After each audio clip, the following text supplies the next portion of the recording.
Sa bawat araw na dumarating, may mga taong handang maglaan ng oras, lakas at puso, hindi para sa sarili, kundi para sa iba.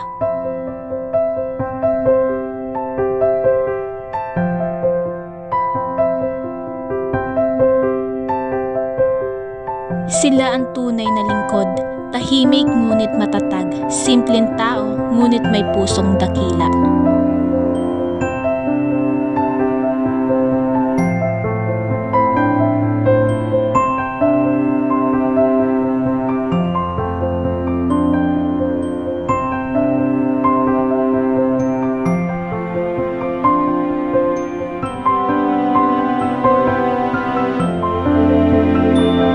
Ang pagiging lingkod ay higit pa sa paggawa ng mabuti.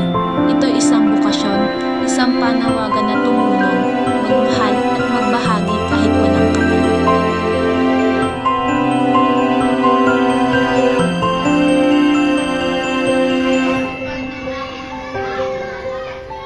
Natuwa ang Diyos sa hindi isunod. Sinabi sa kanya, pinagabihan Ang isang lingkod ay hindi perpekto, napapagod din, nasasaktan, ngunit hindi sumusuko. Dahil alam niyang bawat maliit na kabutihan ay nagdudulot ng malaking pagbabago. Pailain natin ang mga bata. may candy ka.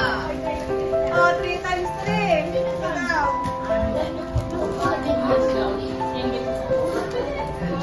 May candy.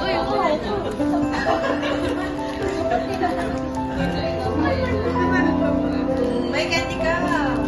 Oh, 25 Vegas 5. May candy ka, may jacket. Hindi ka na dyan yan. Candy yan sa sundang Ang buhay lingkod ay buhay ng sakripisyo, ngunit puno ng kagalakan.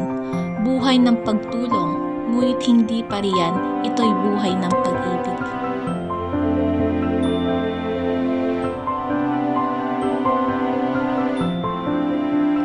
Dahil sa huli, ang buhay ay ginugugol sa paglilingkod ay buhay ng may saysay, may layunin at may pagmamahal. Ako, ikaw, tayo, buhay lingkod.